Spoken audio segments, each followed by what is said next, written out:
میں کچھ دنوں پہلے ٹیکس لگ گیا, 3-4 کالج کے لڑکے آ گئے, ملاقات. میں نے کہا جی پوچھئے, ایک سوال پوچھنا ہے. میں نے پوچھے امام بخاری بڑے عالم تھے یا نہیں تھے؟ میں نے کہا بہت بڑے عالم تھے.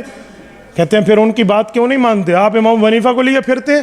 مجھے سمجھ آ گیا کہ اس بچے کو پتہ نہیں ہے کہ امام بخاری اور امام حنیفہ کے اندر فاصلہ کیا ہے, ان کے مقامات, رتبات و مقامات, درجات کیا ہے. میں نے کہا بیٹا امام حنیفہ کب پیدا ہوئے؟ جو میں پہلے بات کر چکا ہوں. اب اسے پتہ نہیں. امام بخاری بہت پہلے پیدا ہوئے. میں نے کہا جی بہت پہلے نہیں, تھوڑا بہت تو بتاؤ. یہ آپ نے سنا کہاں سے؟ وہ جی یوٹیوب پر ہم نے کسی انجینئر کو سنا ہے. اجی میں کہا جی جزاک اللہ, میں قربان جاؤں تیرے اوپر. اور دودھ والے سے ملتا ہے, گھی والے سے ملتا ہے, علم والے سے ملتا ہے. نقشہ بنوانا ہے تو انجینئر کے پاس چلا جا. بھائی انجینئر ہو ساتھ عالم بھی ہو, ہمیں کوئی اعتراض نہیں ہے, لیکن صرف انجینئر.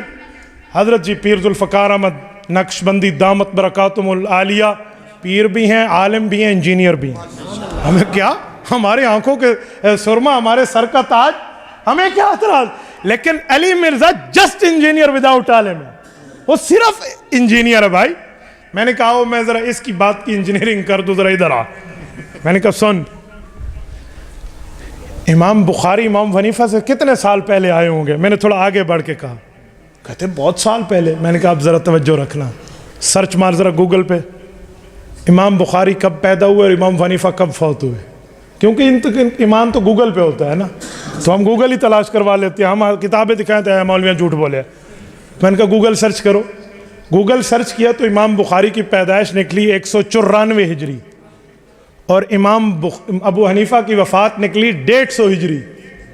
میں نے کہا 44-45 سال کا فاصلہ ہے. امام ابو حنیفہ کو فوت ہوئے آدھی صدی گزری تھی, پھر امام بخاری پیدا ہوئے. اس بچے کی یوں ٹیک جا کے لگی ہونا آرام ہے. انجینئر دے گلاں سن دیں, تھلی سیدھی ہے یا ٹیڑھی ہے, سڑک سیدھی ہے یا ٹیڑھی ہے, نقشہ ٹیڑھا ہے یا سیدھا ہے, یہ انجینئر بتائے گا. علم قرآن اور حدیث کیا ہے یہ علماء بتائیں گے.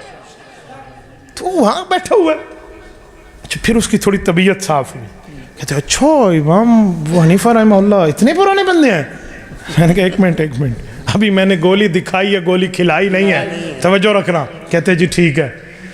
میں نے کہا امام بخاری رحمہ اللہ امام حنیفہ کا مخالف نہیں تھا, وہ تو صحیح بخاری میں امام بخاری رحمہ اللہ ان روایتوں کو لائے ہیں جن میں امام ابو حنیفہ کے شاگرد ان کے استاذ اور دادا استاذ بنتے ہیں.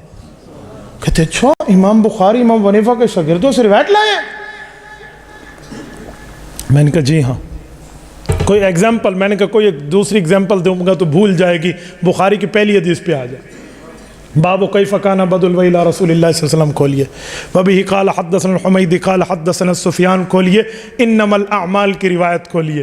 کہتے جی ہاں. میں نے کہا پہلا راوی حمیدی ہیں. حمیدی کا حاشیے میں نیچے نام دیکھ ہوا عبداللہ ابن زبیر المکی.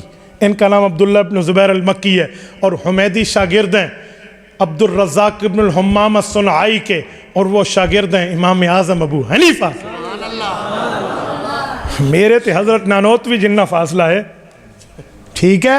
آج کے محدث اور امام شاہ ولی اللہ رحمہ اللہ جتنا فاصلہ ہے, اور خدا کے بندے. اچھا میں نے کہا اگلی بات کروں؟ کہتے جی.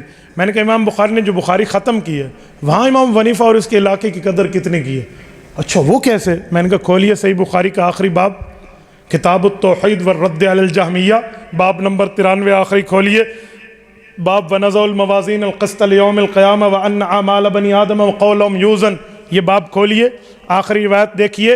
امام بخاری 5 امتی چھٹے اللہ کے رسول کا واسطہ لائے ہیں. وبہ قال حدثنا احمد بن اشکاب قال حدثنا محمد بن فضیل عن عمارۃ بن القعقاع عن ابی زرعۃ عن ابی ہریرہ رضی اللہ تعالیٰ عنہ وعنہم. ایک صحابی ہیں, 4 جو ہیں باقی امتیں ہیں. یہ جو 4 امتی ہیں یہ کہاں کے رہنے والے تھے؟ امام بخاری یہی روایت آخری کیوں لائے ہیں, کسی اور کو لاتے؟ امام احمد بن اشکاب, محمد بن فضیل, عمارۃ بن القعقاع, ابو زرع جن کا اصل نام حریم ہے, یہ کہاں کے تھے؟ میں نے کہا کھول الکواکب الدراری جس کو حاشیہ کرمانی کہتے ہیں, جلد نمبر 25 کھولیے, آخری صفحہ کھولیے. وہ کہتے ہیں فیہ لطائف, اس میں بڑے بڑے دلیلیں ہیں اور بڑی مزے کی دلیلیں ہیں. امام کرمانی لکھتے ہیں پہلی دلیل یہ ہے اربعۃ کلہم کوفیون، یہ چاروں امام ابو حنیفہ کے پڑوسی ہیں۔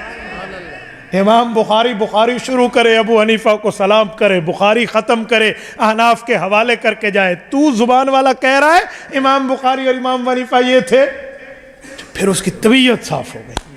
اچھا تو ایک دو بات اور پوچھوں؟ میں نے کہا بڑے شوق سے پوچھیں، امام بخاری نے امام حنیفہ کا نام کیوں نہیں لیا بخاری شریف میں؟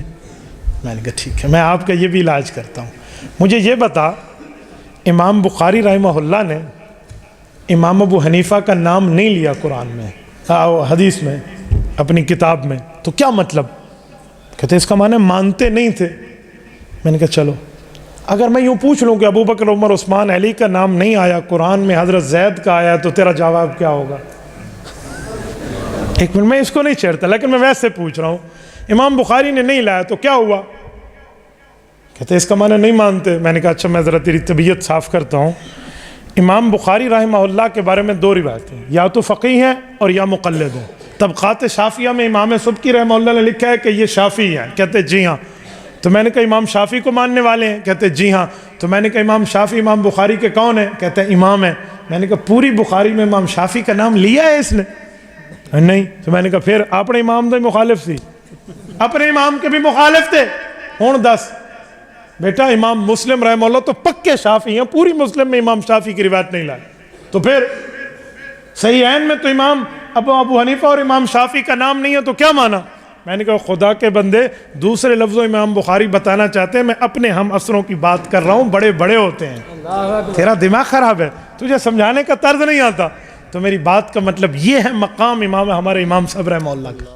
تبارك الذي نزل الفرقان على عبده ليكون للعالمين نذيرا